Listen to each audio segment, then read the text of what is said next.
Hi guys, my name is Justina, also known as That Woman Blockchain on Twitter, and welcome to the Top Woman in Blockchain. I'm here joined by a very special guest that you may know, Tracy Leparulo. Hi Tracy, how are you Hey, doing? how are you? Happy to be here. Yes, we're so happy to have you. I always find it, we've seen each other in many places and many spaces, and now we're in the virtual realm again. Yeah. Yeah. You know what? It's still nice to see everyone's face, and I'm excited to be here. I know we're not in person, but it's the second best thing. Exactly. So, Tracy, I've known you for a while and I know your story, but I think the audience will probably really enjoy it too. So maybe you can let us know like what inspired you personally to get into crypto yourself. Yeah, sure. I guess I got first introduced back in about 2012. And so at the time I was in university, I was at Ryerson and I went to Kenya and I started a microfinance program there. And so what we would do is we would provide microloans to women entrepreneurs. And I was part of this group with some really, really smart individuals and friends of mine. At the time, we were looking at different payment ways that we can send funds over borders because for a microfinance program, funds they're $100 loans that we would give to women, and so they're really expensive. So if you can imagine using Western Union, so I was trying to look at innovative ways to transfer money. And a few of my really close friends at the time said, "Hey, you should check out this place called Bitcoin. Bitcoin Decentral is in Toronto, and this new technology called Bitcoin. And we think you be something of interest to you guys." And so my friends brought me to this place. It was a friend in Spadina. It was like this 3-story house. I was actually footsteps away from kind of where I used to live, which kind of helped. But basically, at the time, this was a place that Ethereum started out of, and pretty much all these major projects did. And at the time of university, I was really involved in running events for Ryerson University, and so they kind of came up with the idea of like, why don't we run a Bitcoin conference in Canada? And they're like, well, who's going to do this? And so I kind of put up my hand as a volunteer and I was like, you know what? I'll try and run a Bitcoin conference. And so this was 2014. This was April 2014, we launched. And at the time, this is when Ethereum came out on the kind of on the playing field. And so Ethereum started in this place called Bitcoin Decentral. It was very decentralized around the world, but Vitalik and Anthony, two of the co-founders, worked out of there. And so I was very hands-on early on those days. And from there, kind of this ripple effect in the space. But it really started with running that first Bitcoin Expo at the time. And part of the Bitcoin Expo is we ran a hackathon. And so the hackathon was called Encrypto We Trust, and it was a proof of concept for Ethereum. And so we ended up flying in the full Ethereum team to this hackathon to build different products. They were the judges, and it was interesting. It was like a lot of the really really early people in crypto kind of came to the hackathon. So you had Charles Hoskinson, who was the CEO of Ethereum at the time. We had Ethan Buckman from Cosmos working on it. Obviously Vitalik, Factum, Trevor, like all these big projects at the time. It was just bunch of devs in a room like eating pizza and like it's kind of grimy, but it's amazing to see how far it's come. So I've been very fortunate that way. Wow. So really, you've been at this from the inception. Yeah, yeah. It's been a crazy ride. A lot of ups and downs, as everybody would know in crypto. Yeah, and That's so, awesome. I've gotten the privilege to go to your events and I've really enjoyed them. And I sort of want the audience to also understand behind the scenes. Maybe you can lead us through like, what caused you to go from that environment to then like now what we look at you and your background is like this big conference, one of the biggest in Canada, I'd say, if not the biggest. Um, and yeah, maybe like how you come up with the ideas and what led you there. Yeah, so I found so start with the Bitcoin Expo and then it kind of just grew organically. I started doing a trading conference. I did it with Andre Antonopoulos and Michael Perklin at the time. And so what they did is they wanted to help professionals. So they did ones to help, if you're lawyers or you're tech or accounting, really more the professional side of it. It's been interesting being in events because I've seen this like evolution of the space grow. And so it went from Bitcoin to, hey, it's not just currency, this thing called Ethereum. You could do other things than just currency. And then it went from, okay, now people are starting businesses. Now we got to get them accounting services and legal services. So we ran an event on that. And then we realized when Ethereum finally launched that we had to go and create developer community. And so I helped Block Geeks do their first hackathon and actually ran the first hackathon of ETH Waterloo. And so that one led to this like global developer community. So we started building that up. And then I was part of Crypto Chicks, still am, great organization. So we started bringing inclusivity into the space and women and children. Um, and then and tons of events in between. And then I realized, hey, Canada has such a important role in this blockchain ecosystem in the world, and we don't have a national conference. And so I travel all around the world going to, Consensus in the States and, Prague and DevCon. And, I went to Australia. I went to all these different places. I'm like, Toronto needs one. But I didn't want to create a siloed event anymore. I didn't want it to be just developers or just professionals or, I realized like in order to build a blockchain community, we all have to come together. And so we decided to run Futures Conference starting in 2018. And it was a place for everybody, investors, developers, anybody in the space who kind of wants to come together and build the future. We made it a very safe environment to do that and have very targeted rooms to do that. So different talks in different areas that you can do it. So yeah, it's been a ride, and we've done some really cool things at the event that I don't think have been done around the world that I'm pretty proud of. Yeah, that's definitely one of the reasons why we wanted to get you here, because it's super important how early we are. I mean, obviously you've done so much so far, but it's the steps that we need to take to get things done with this new technology, relatively new technology.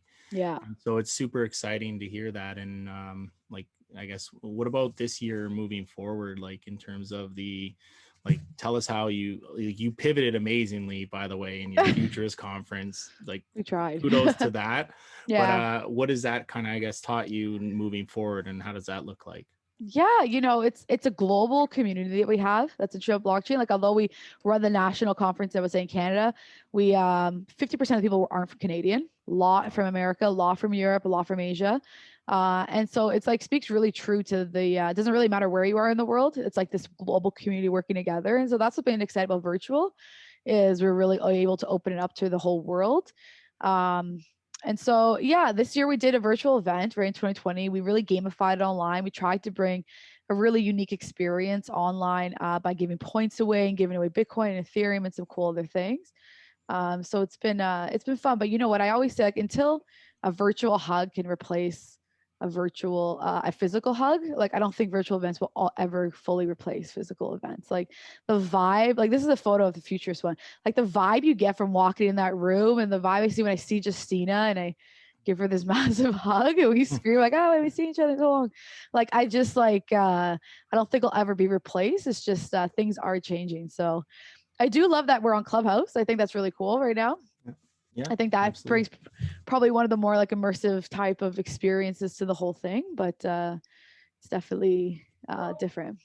Well, there's the different what's it called? Those different aspects of like it there. I totally agree with you, and it's kind of the difference to me in seeing the like great Apple presentation, but until you get your hands on the technology, until you actually utilize the technology, there's always going to be a difference between that. And I Yeah. think, that was you being told by the powers at hand, or the governing powers of Canada, essentially, to not meet. So what you did was you just utilize and really step the game up on the other component. But you're totally right. Like, it's not going away. Even if these things, like these international movements or achievements, are not going to be diverted by something, which is terrible that it happened, but it's not getting in the way. Technology doesn't have any sort of emotions.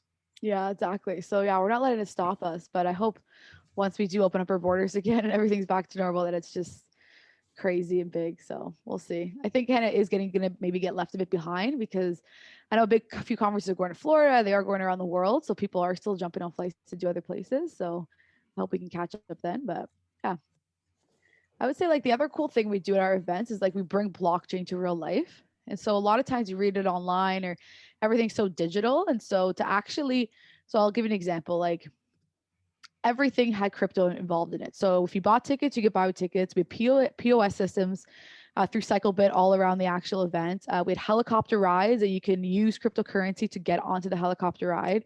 We put our insurance on the blockchain. We tracked all of the food from farm to table.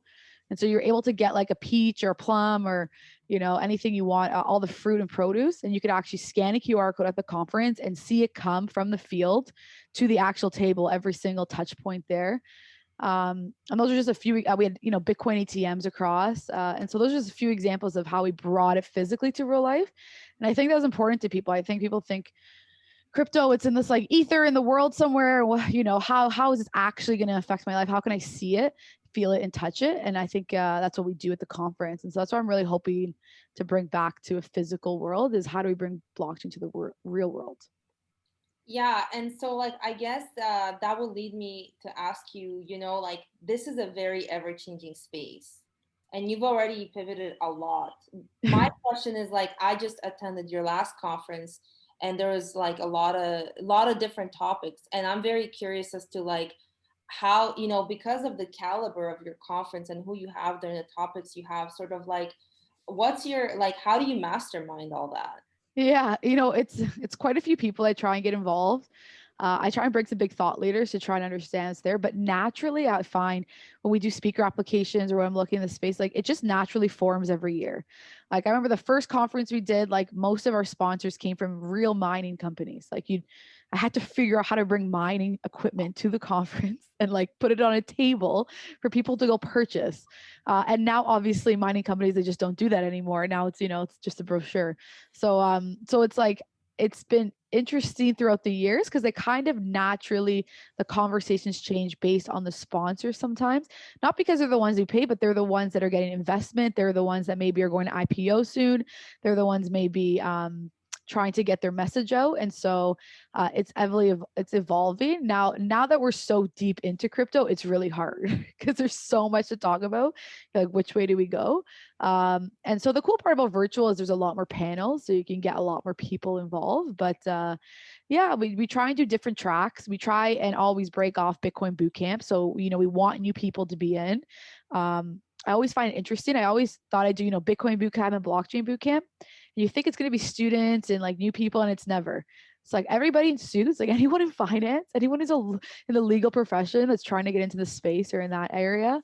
And so, yeah, I try and break it up in terms of technical, non-technical, new, beginner and advanced, and then different tracks. So this year, for sure, gaming was a big topic. NFTs was a big topic. And of course, DeFi. Like it was just DeFi, everything. Like I couldn't even approach people without the word DeFi coming in. So it just kind of naturally formed that way.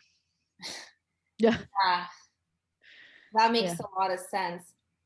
And so I think like what do you find right now like in the present in terms of like it's kind of like what would you recommend to people when they're doing business in this kind of environment, in terms of pivoting, like what has helped you, how did you work with your team to organize your last conference? How are you sort of dealing with the current situation as it evolves for all of us? Yeah, you take it day by day. I think we're all blessed that we're at least in a space that, although events are slowing down, blockchain and crypto is just like through the roof. And so I think that's helped us a lot. I pivoted more to marketing. So I've worked for a lot of companies more on the digital marketing side and the experiential marketing. And innovate or die. Like I learned that like right kind of when COVID happened, I said, do we just sit here and wait or do we innovate, right? Do we die or do we innovate? And I was like, you know what? We got to innovate and maybe we'll come back to a day that it's like that, but likely it won't. The first event I did Futures, we always do a hybrid event anyways. We usually stream it online. And so now it's going to just be even more. And, we had 10,000 people viewed online this year, which wouldn't even fit our venue. And so Wow. I'm excited, right? So now, like, if this goes, if we're able to do a physical one next year, I'm hoping to pack the place up and then, have 100,000 people online streaming. So innovate or die. We just had to keep going and keep spirits high and just hope crypto keeps going to the moon. We're good. Yeah, well, it's a disruptive space. I don't think everybody comes into it with the same attitude that you have or we have. I totally agree with your innovate or die statement. But what about the people who are like the laggards, like when it comes to the curve of like the product, they're coming like what, like, and now things are going on mainstream. You have Elon Musk, you have a lot of people are buying coins and they probably don't even know what they're doing. We I had know. the Doge thing this year.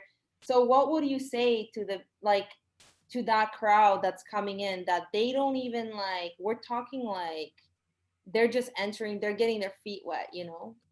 Yeah, like I guess Listen, like a few weeks ago, I remember there was one night I must have got 20 phone calls in a night from people who I haven't talked to in like 5 years. So It was crazy. It was crazy. And, and the person I was with also was getting calls. And that's when I knew, I'm like, something's up here. Like this just got real mainstream. And so I think it's really important to educate yourself. I think, don't if this is a gamble, like don't ever put anything in that you can't lose, not even just because the whole space is volatile, but sometimes even the security side of it.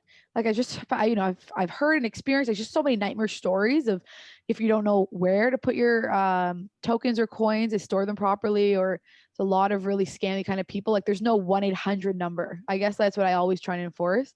So be very careful in the space of what you're doing. And you have to have a thick skin and be in for the long run, because honestly, like everything in the world, like everything goes up, everything, and everything goes down, and it just remembers when, and then it goes back up again, it goes back down. So just make sure you're not losing a lot of money, and if you feel like you are, maybe talk to somebody, or yeah, try and hodl. That's why people hodl. So Yeah. there's like I remember, Ethereum was at over $1,500, and then it went down to like $200, mhm. and Yeah, so there's almost that balance between one of the words I like to use is evolve, like it's the evolution of it, rather than people like obviously if something didn't exist and now it does, they see that as a change, but it's a matter of just cushioning just how dramatic that actual change is. And yeah, so I feel like not to the evolution of it is interesting. And with that being said, when you had to, like, you were kind of accepting of the fact that what was like we weren't allowed to physically meet for this conference, what was kind of, take us through the way, like what you were going through, I guess, at that point in time, because I'm guessing you make the decision and then you now have to, and like, do blockchain, I guess, help you out with that? Because I guess that's kind of your jam, is kind of understanding how to get the word out, even if yeah, there's barriers in your way. Like it yeah. was You, you literally know, yeah, a lot of it came down to, how do we make sure people don't get scammed? Like, how do we protect people online, that they don't say, hey, fake accounts or fake speaker accounts? So there's a lot of stuff going into making sure the security of the conference was up and running. And again, like having those big tracks to make sure beginners go in. But as a beginner, I would just be very careful. It's kind of what you do. And I say, when you're looking at a project, like I always look at, like, I guess, three main things. The first one is a team. Like, go and look at their team page, make sure it's a solid team and they have really legitimate people backing them and behind them. If you start having, people who've been successful at multiple businesses, like, I think you feel more confident. The other one is the technology. And I think, like, ultimately, you can have as much market as you want in crypto, but like the companies that have the real tech are the ones that do really well. And so if you're able to go and download their tech or use it, and actually can understand the value it brings, then I think it's a more safer bet. The ones that are trying to pitch you an idea of something they're going to do or they're going to release soon isn't as I don't know, I wouldn't be as confident as the technology that's already out there. And the three is, like, is it solving a problem, which is just basic business. yeah, that's the huge one, is what is it actually getting done? Yeah, Is it, yeah. we see all too many times all these companies that talk about something, but Justina knows that's one of the reasons why I'm interested in joined on with Justina, Women in Blockchain, because we get to highlight people getting things done, not just Yeah. talk about it. Yeah. Like, I like projects that solve sometimes even just one problem or just a few. Sometimes I see projects that are just like trying to do everything. I'm like, yeah, but what are you really doing? If you're trying to do it all. Like, what, Yeah. be good at one thing. Yeah. Yeah, I think right now in the space, I was talking to Jason earlier. It's like the usability, right? Like right now, like I get, like, in order to train someone on how to use like a wallet, for us who've been in the space for a while, that seems like, oh, that's easy. But for someone who hasn't, that's like a barrier to cross. And then they're scared to send the money from one place to another. And then, there's so many intricacies actually involved. And so I think it's like, for me, it's just interesting when the new people do come on board to get back to basics and be like, oh, wow, like this is something we still like today are dealing with. And so it's not like, it is somewhat user friendly, but it's not that user friendly. And so like, or people building their own blockchains. And I think like right now, at least there are companies that are coming out that are making it easier for people to build their own tokens or people to build their own blockchains, which we didn't have that. Yeah. So what we were talking about is, as things evolve, how will this evolve? Because people are still going, and registering with different companies and letting someone else store their money or not storing their money. But then once Yeah. they learn how to do that, they go on cold storage, or they, but like I remember having an event in Ottawa and someone being like, well, how can a farmer use blockchain for their supply chain? And I was like, how do we bring that? Yeah. Yeah. But like now there are companies. There's a German company Totally. doing that. That's like the GoDaddy for blockchains. And you just, no, I'm serious. This is where we're heading right now. Love it. Totally. It's like, Totally. and I Oh, can't wait for that to evolve, Yeah. everybody to be able to use it so easily. Yeah. Well, that's there's why always honestly, sorry, I love events. Like that's why I think events play a pivotal role in blockchain, I think, compared to other industries. And I think it's because you can see people like, okay, you're real. Okay, I could see you tracking food. Like, let's make a deal. Or something's online. You're like, I think that's why it's helped, because I think some things in crypto are so anonymous sometimes, quote unquote untraceable. No pun intended. So it's like that's what's nice to be able to actually go there, or even on Zoom calls and actually see them and meet them. And so yeah, and it's just one other avenue to add to that, because there is kind of a missing element. I think of all the times I would go to a conference, or even down here in Windsor, we've got the auto show, and you come home with like this bag of things. And don't get yeah, me wrong, like, no, nothing against swag, but a lot of times you've got a lot of things that you don't really benefit directly from. And then there's also no way of understanding from, I guess, from your side, just how much people have benefited, where there's benefits to gamifying thing and encouraging people to get something done just digitally, but the kind of yeah. the ability to mirror that together and then to be able to better it, it's an awesome little component that's now we've been forced into. Yeah, literally. So yeah, no, it's going good. I think it's interesting where the space is kind of going to go. Like I think the big ones right now, I don't know what you guys think where the space and the top trends are, but for sure I think DAOs are going to come make a huge comeback. Obviously, I think governance and DeFi, um, and then payments. Anything to do with payments now. I can't believe we're all the way back into kind of how it started with Bitcoin. I feel Yeah. like, a few years ago it was all Ethereum, and all these smart contracts and all these other use cases, but I think we're getting back to the core of the monetary system being revolutionized. Yeah, they're all doing what they set out to do in their own different ways, and they're really now just absorbing what isn't being done for now. I guess the biggest difference between 2021 versus 2017 is, like you said, Tracy, but also like our ability to be able to walk somebody, a customer, a friend, even from A to Z to get something done, is almost all the options are there. But 3 years ago, it was like, wow, that's a great idea. Like, you should start. Like, it was a lot of like, you should start this, you should do that. But Yeah. now you see it's we've got a few years in the it's just worked, and things are getting done now. And now the options is just spreading out, and the opportunities are just everywhere. Mm-hmm. Yeah. And So yeah, like to your point, Tracy, in terms of like the trends right now, I mean, I think so here's the thing. I think we're still in a world, you're correct, where physical assets and tangibles have more of an intrinsic value. Like people just associate that because, you have a physical home or you have a physical piece of art. And so people are going into that.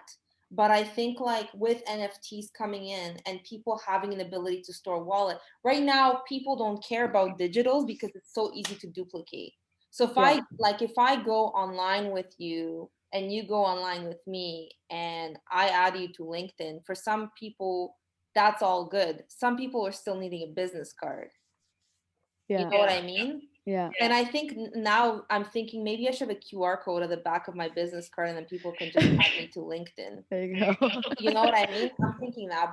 But the other thing is, I'm thinking the reason people don't value digital as much is because it's just like so easy to have a photo, copy it, paste it, and let it go. Whereas with NFTs, you're now saying, okay, there's only one. You're only ever going to have one. So now let's say I give away digital business cards, but each one of them is unique. And like, let's say someone's like an Elon Musk, then you can sell that. That could be an NFT. I Yeah. got a unique business card from so and so. And I remember Ken Bozak, like I was in New York, and he's like, here's my NFT business card. And I'm giving each one away as like an NFT. And I'm like, and anyway, it's just interesting because I feel like we are shifting to that, but it's going to take a different shift in who's using that, because now the new generation is using more virtual reality and video games, and it's all like related to that whole mindset of things. You know what I mean? Well, Yeah. interesting enough, actually, I saw in a clip the other day, and Gary V is really huge right now, but he used into the NFTs, but he used the perfect way of explaining it, where he said they're both always going to be around. It's that mergence of the two of them. So one of the guests that you had at your futures conference talked about a specific case where he said somebody wins in a world championship. Let's just use Fortnite as just a general example, because everyone knows Fortnite. Well, getting that exact gun that person won with, or the tools, that exact one, is the difference between what Justina was saying, where anybody can watch that world championship, see what settings that person put the gun with, or whatever it might be. But when you break it down, this is truly a way where it can, at the end of the day, be verified and confirm that it is exactly what it's said to be. And I can already see issues that I've had in the past with, let's say, one of the funny ones is when I went to New York and seen all the, the knockoffs and whatnot. But now there's nothing stopping a clothing company from putting in a QR code as well. And now you know that that's exactly where it was sourced from. And the people that really are drawn to that sourcing, like you said, whether it's food or something that is just a material item, whether it's a card or anything, the emergence of that technology is going to allow it to both dip into the not actually even physical at all to the like a physical something you can put in your hand, but it's going to be merged together in some way. You're not going to be handing out actual guns to kids for something winning, but at the same time, it's the attachment to that exact instance where something happened. It's very cool. Yeah, like I think like the thing with NFTs, like it's such a big space. Like there's so many things. I think you bring some really good examples there, right? So NFT is a non-fungible token for anyone who's catching up on speed with them, but basically you can't duplicate them. It's like a digital collectible. Like what gets me so excited is think about just collectibles in the real world. They come with these like massive fan bases. Like in Toronto, we have an event called Fan Expo or Comic-Con, right? Where you can get baseball cards and I don't know, Star Trek this and Star Wars this and all these collectibles. I think it's interesting you talked about like clothing, like, people buy a Louis Vuitton bag because there's a certain limited amount of them, right? Or when we look at NFTs in gaming, I think that's the biggest and that's where the boom has happened. So it's like the skins on games or your helmet, or if you're going to win a trophy in real world or physical world, now it's like a collectible, right? Or so it's like, but what gets me excited about these NFTs, they come with a fan base already. So you go to the Star Wars fan base and you say, you get now your lightsaber, not only the physical one, but the digital one. It's like you're bringing this like massive amount of people who had no interest in blockchain at all, and while we would never be involved in it, now involved in the space, which I think is so cool. So yeah, that's why I think NFTs are kind of going crazy, because they're just going crazy in every direction. It's like, right? I even know like credit cards or like reward points and things like that. Like they're like, oh, only 10 available of this reward, or only 100. I saw one the other day, 1,000 credit cards available, the black credit card. They just make them non-fungible tokens. The other like kind of world that I'm starting to see too, where you're actually making like certificates and contracts, like more documentation based ones that are, or think about your driver's license or your health card, or I don't know, I'm in Canada, we have health cards here, but or anywhere else is like your passport, right? Like it's all that same type of realm of this like your medical insurance in America. especially, Yeah, right? well, Medical insurance. So yeah, medical insurance, right? yeah. So it's this like this crazy growing space. And it's just like anything. It's like when it first came out, people thought of it as like, oh great, it's just about artwork, you know, we're gonna go and put art on the blockchain. And so not that many people were excited about it, but like the people that could think bigger, like it's not just about artwork, it's about everything, really. Then it kind of blows your mind, and now everyone's in that rabbit hole of NFTs this. So Yeah, And and that's a perfect analogy was what I was going to say about like the fact that like if you think about a painting, yes, you can take a screenshot of the Mona Lisa and you can print it out and you can put it in your back of you and you can make it appear as if you have the Mona Lisa, but what makes that Mona Lisa valuable? And then you get an art expert and they'll give you the exact like to the breakdown of however in depth you want to get.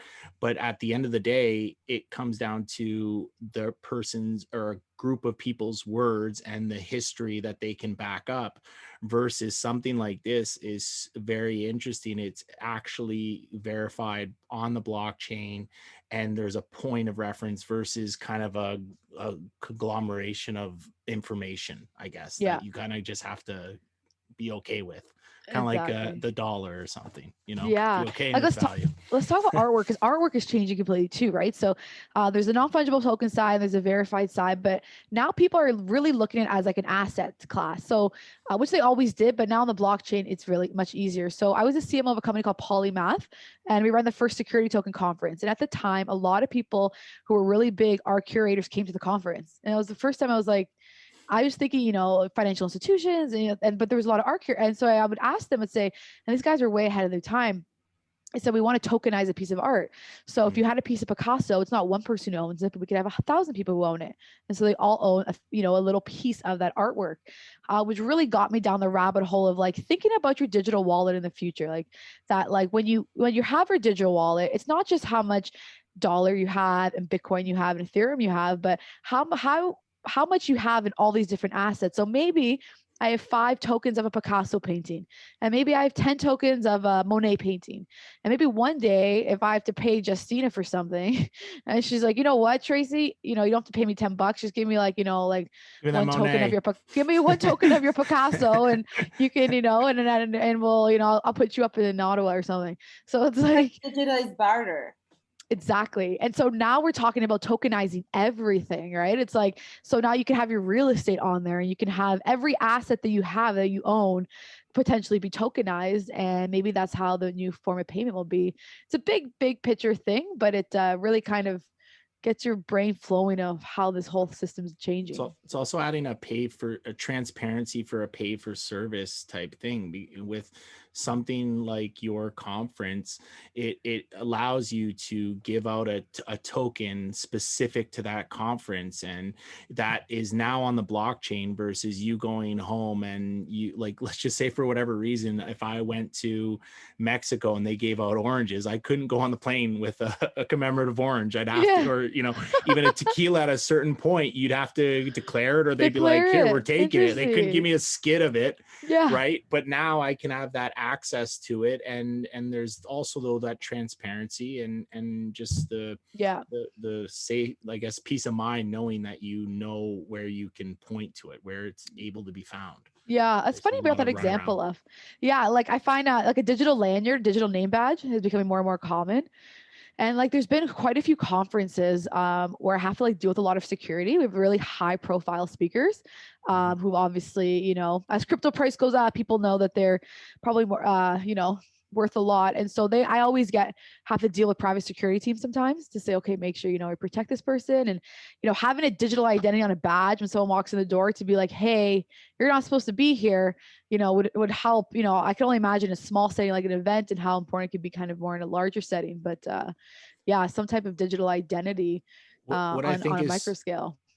funny that you mentioned exactly that, but one of the things that Justine and I were talking to a friend of mine in Arizona, and she said one of the things that they're really pushing are micro certifications, micro degrees, all of these specialized or even certifications where one day, or who knows, maybe I don't want to spoil it, I don't know anything of it, but like the futurists could essentially be like an ECE within the blockchain community. So if you have a degree or you have a profession related into the blockchain, you can go and everything can be intertwined, and then you then take that and take it to the existing world with the medicals and all those different, let's say, conferences that they are in some degree, some conferences they're pushed to go to for their own job.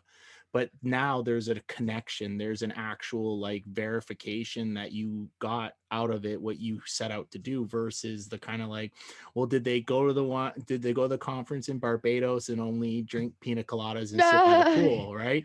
You actually have that interaction. I got so much out of futurists even though I wasn't physically there, versus not, I don't know, walking around and just leaving and having nothing to show for it. So yeah, exactly. It's just differently designed events, but for sure, I think verifying that you came to sessions, like it's all happening centralized anyways. Like some of these big conferences, they already have that, but it's like now we can do it smarter and faster and quicker. So not just a colored bracelet. No. They have like cards. Blockchain's still behind in the events world. Yeah. Well, it's like even on you go to like these 5-star resorts and you can see the like Hilton or something where they are having the keyless entry, but again, there's nothing wrong with highlighting the values of what you are trying to get out of something. So rather than wasting 3 hours at a vacation where you lost your bracelet because you went on a ride or something and got it ripped off, it's literally just boom, verifiable, and you're moving on. It's a lot of those very like time wasting things that are like need to verify are going to be out the window now, and just like you can always just kind of point to that, and then it's not like a wait and see.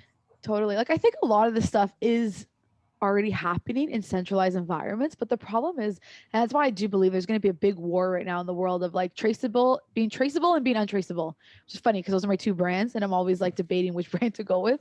But it's like there's going to be this big fight on like how far are people going to allow us to trace them, and how important it is to be untraceable, you know what I mean, and to not have people and governments and organizations or corporations know where your move is and every last move is. And so I think that's actually the exciting part of blockchain technologies, if we can create things that have permissions, and so maybe certain people can track certain things or certain actions get done certainly, so we're not going too far that we're people's privacy are being infringed. Well, it's funny that you mentioned that with the privacy, because I remember in the early days of Facebook, and this isn't throwing anybody in particular under the bus, but like an aunt of a friend of mine was new on Facebook and they didn't understand the concept of it. And they posted on their wall something very personal that they thought was just a direct message. And that in and of itself, that's funny because it's just a personal interaction. But when we're talking on a large scale of actually sending valuable data, talking about not losing your data or having control of your own data, there's endless possibilities within blockchain and all the other different avenues in terms of making you feel. We were on the call the other day, Justine and I, talking about breaking down those barriers where people hear open source, they think vulnerable. They hear sharing information, they think vulnerability, versus it could be de-identified and completely like the amount of information that needs to be sent and that's it, versus send me a photo of my credit card and all of a sudden I send it to the wrong number. Like now all of a sudden there's all these backtracking you have to do. So it's very what, sorry guys, like I'm not on Clubhouse. Like I know we're streaming live to it. I want to give us some Bitcoin. I did put it in the title, so I bet you people let me know. I guess the best way to do it first is if you follow me. I'll be giving out to 5 different people that follow me within the next hour after this Clubhouse is gone. So if you haven't yet, follow me on Clubhouse, follow Justina, follow Jason. And I'll be giving out some Bitcoin that way. Let me know if you see anybody giving messages on YouTube. Maybe we'll share some out. Absolutely. Yeah, for sure. And just to like add to everything you guys have been saying in terms of NFTs and all that, I don't know if you guys, I went to a conference last year in no, it wasn't last year, the year before last year in Mexico, where they were talking about counterfeit medicine. It's actually a huge problem in Yeah. like other countries. It's actually like a crazy number, like over 50% of medicine being counterfeit. Wow. Yeah. So like imagine like you can scan like the pill box and like all that kind of stuff. I just wanted to bring that up because I feel like, yeah, it's great for gaming, it's great for payments, it's good for security, but not only that, it's also good for like the medical world. Like Totally. huge, That's, huge use case where yeah, like it's everything. That's why people keep saying internet 2.0, you know, it's the new internet. It's hard to understand that because it's not like the internet at all, but at the same time, it's so transformative that it affects every industry that you have to think of it like that. And that's what I try and tell people who are new to the space. I always say, right, is do you understand how the internet works? Like imagine being back in the 80s trying to explain the internet to people. People didn't understand. They don't know how it works, but they do know what it can do for them. And you know how to use it. You know how to use Google and you know how to use email and you know how to use social media platforms, but you don't actually know how this is all working on the back end. And so not to get too boggled down of I don't understand how blockchain works. It doesn't actually matter too much to to the front facing user. Figure out how it's just going to change your life and the benefits of it. It's like knowing how to drive a car but not being a mechanic, right? Like, you know, we can all get from point A to point B, but as something more complicated gets, you know, you get a flat tire, you understand essentially the mechanics of it and you can get it done, but then it kind of slowly, as you go down the rabbit hole, so to speak, it then becomes a lot more difficult.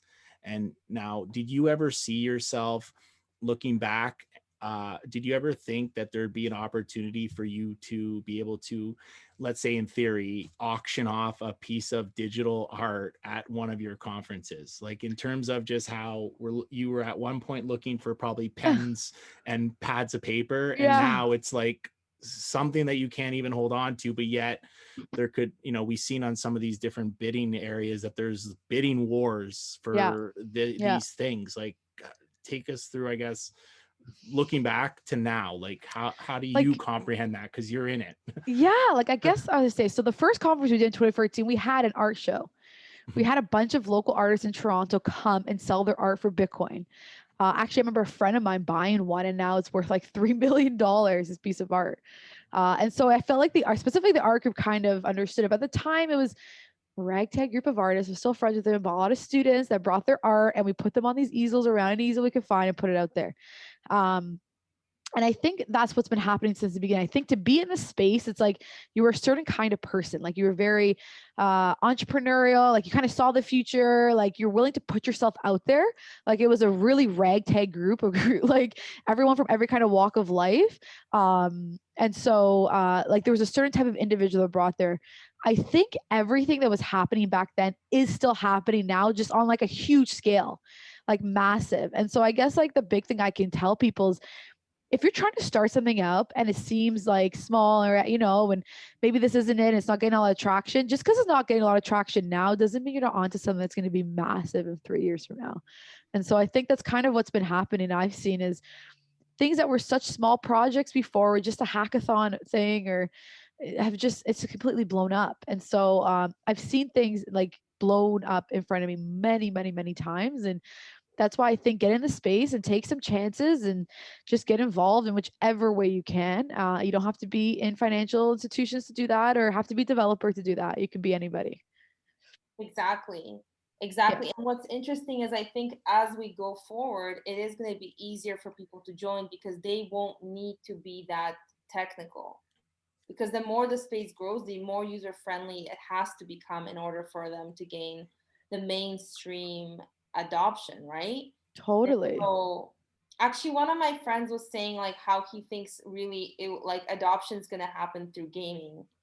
Yeah, for sure. You know why? Because like, first of all, it's still that like middle ground where it's still a bit technical, but gamers are technical. They get it. You know, they get high, like being like, okay, cool, like this actually worked. Like this is a really cool, like transferring this to that. Plus, it's just massive audiences. Like I said, going to these places that fans are already there and audience is already there instead of trying to create your own new audience. So gaming's for sure the future. I'm very, full disclosure on kind of the projects I advise and ones that I work with that I'm pretty bullish on is like Digital Bits is a really big one for me. And so they're going to be doing a lot of cool stuff in esports, and that's Zaitara as well. The other one is like Mogul that I was working with before. So they're bringing blockchain to and decentralized finance to Hollywood productions and, the movie and the film industry. And so I think there's a lot of really cool things coming out there because, again, you're going to mass audiences that they already have this fan base for and provide a new way to finance Hollywood films. And then anything to do with, gaming, really, gaming and governance. And so I guess the final one would be DAOs, right? And bringing governance to it. And I think social networks, there's so much talk right now on social networks. And so I'm a really, really, really big believer in a project I'm part of called social.network. Like that's literally the domain, social.network. And I think they're going to be doing some really big things with the Polkadot network. So if you guys haven't checked out Polkadot too, that's also something I'm pretty bullish on. Well, you can see in the past like 5-10 years or so, companies like I think it's like WeWork and a few others, like the spaces and whatnot. And to me, as someone I've always been in the digital, like technological world or digital world, and understanding like you could bring a person, I guess, to a server, let's say at Amazon, and be like, see that right there?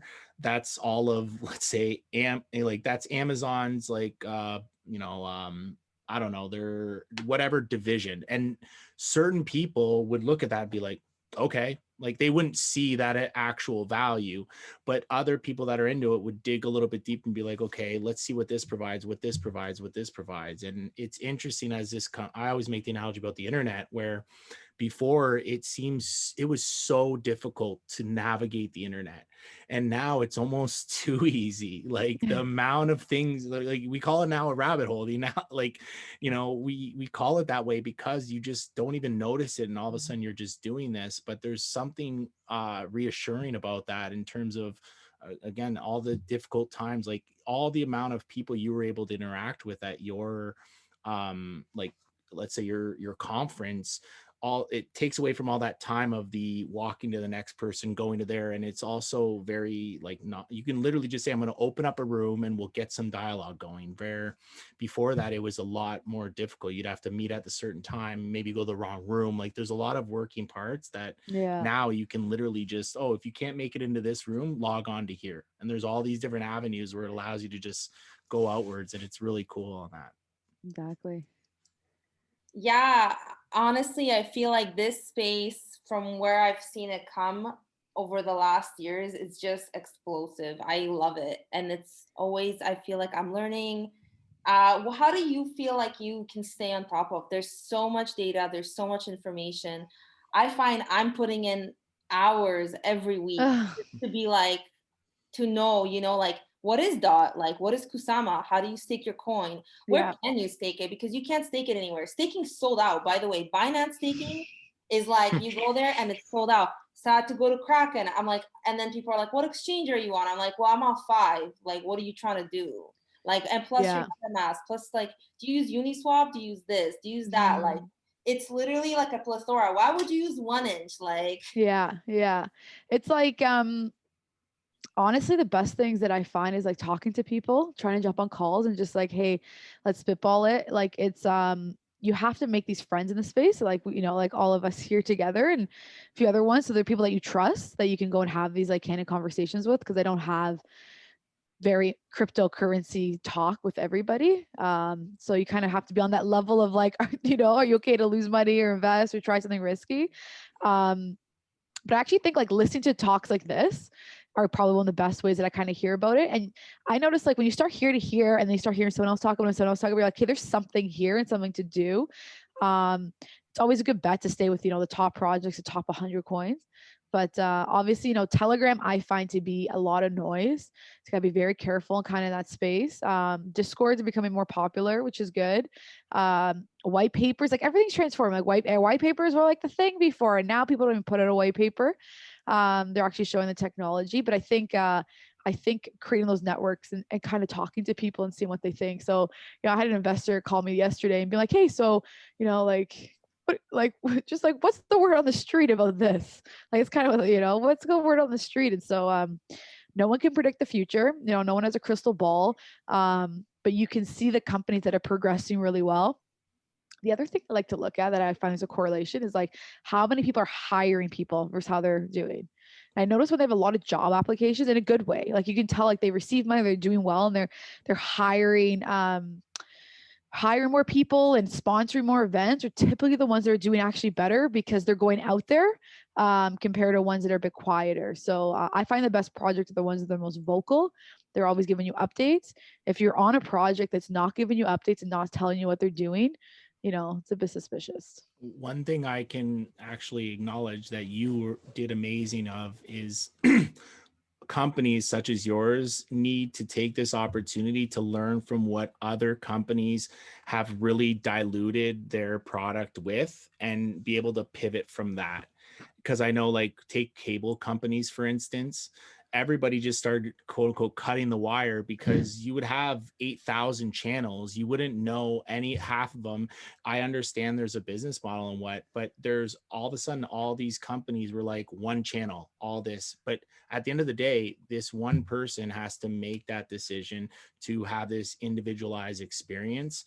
And if companies like yourself, like I said to Justina, when I got out of that, I was like, I was so amped about, your conference and what I was able to explain that I got out of it. Cause I had this way of attaching to that conference, pulling out what I was able to do. And there's something that you can benefit from in technology where it's very clearly laid out, where physically you can't really, like, I couldn't go to all those booths within 30 minutes or something. I'd have to walk around, and that's great, but there's a little bit of a balance, I guess. Totally. Yeah. Like just like to follow up on that question, like it's hard, the blockchain space. Like don't like for anyone to think like just come in and you're gonna learn, like it's hard and like it's discouraging, and people think like, why don't I get it? This isn't for me. I know so many will walk in that door and walk right out. If you can just accept that hey, this is gonna be a bit tougher, but I'm gonna keep fighting and keep like going through it and keep learning, there is a day that it clicks, and then it clicks again, and then it clicks again. And so just like keep sticking with it. Cause I'll tell you, like in 2013, 2014, you think I knew what was going on half of the time? I had no idea half the time. Like it was all developers, and so it was like, but you just start learning and you start evolving with it. And I think the earlier you do it, the better, because it's been a lot easier being it earlier. So then when this DeFi comes out, you're evolving your education. Like I can only imagine, coming in right now, it's like probably overwhelming for people, but just stick through it, and I say this all the time, like was not in finance, was not a developer. I had pink hair and an events background, and I found a way to make a mark and get really well known and learn so much. And so like, if I can do it, like honestly, anyone can do it. You just got to like stick to it and like work hard. That's it. That association is so important, to be able to just understand what it's taking, or not, again, not replacing, but it's evolving. Let's say somebody's physically goes to Toronto to see your conference, but for whatever reason, while flying there, they catch the flu. Okay, now they're in their hotel room, they open up their device, and they're literally still there at some point. But other conferences, if you're not physically there, you lose out on all the value. And there's something to be said about, that little balance that, I'm excited to see how it continues to progress. Yeah. Because I was weird. It was my first, like, full disclosure, my first full conference online, that I also felt like coming out of it, I felt like I had that mental bag of goodies that I walked away from it versus other things. Yeah. That's amazing. I think you won some stuff too. I try to give out as much free crypto as I can. Although I'm regretting the free crypto I gave out back in 2014 to people, but it's okay. It always comes back. It always comes back. Yeah, it's interesting. I also remember buying like a spice rack and a panini maker, and I remember spending Bitcoin so I could do a presentation on how to buy coffee with Bitcoin, and that was like 4 years ago. So that was probably the most expensive coffee I ever had. And there's a video on Twitter. Totally. So I have this panini maker like this. Yeah. It's worth Oh, like wow. 14K right now or something stupid. Well, that's it. Yeah, and that's it. So it's kind Turn of into an like, NFT. Yeah, there you go. You're right. Put in a museum one day. it's like the Bitcoin pizza day, right? So yeah, guys, thanks for joining us today. We're kind of coming up to the end, so I just wanted to thank everyone for joining us. Thank you, Tracy, so much for coming. Thanks, Jason. I wanted to let everybody know that yeah, once again, follow all of us on Twitter. We're going to be doing this series this whole year. We have a great lineup of speakers coming up. We have an event coming up on International Women's Day, talking about resilience during COVID. So come in for that. And then also Tracy has her event usually, I think, when are you having it this year? We don't know because of COVID. We So- usually do it in August, so it's nice and warm in Toronto. But TBD, but follow Futures Conference on Twitter for more updates. So And follow Futures for updates because their conferences are amazing. And for you who haven't seen information from them, go ahead and check their conference out on YouTube. I go back and rewatch it. I'm probably going to rewatch it this weekend. Because in April, I want to get Ashton from Event Chain to come and speak about decentralized information. we love him. Data, exactly. So shout out to Ashton and looking forward to that event. I'm still finalizing on that one, but working on it right now. So lots of things coming up down the pipeline, guys.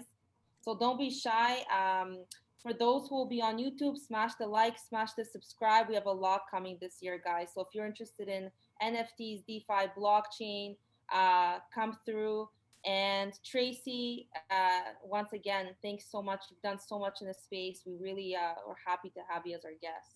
Thank you so much, Tracy, guys. you want to maybe give until like Sunday night for people to have the opportunity to like and then share this kind of YouTube video to give them more entries, and then we'll let you go from there for the Yeah, you know what giveaways. we'll do it tomorrow night. If you take this video and you share it and you tag Women in Blockchain and myself, then you'll be entered to win some Bitcoin and we'll be giving some out. I'll give some out tomorrow night. We'll call it that.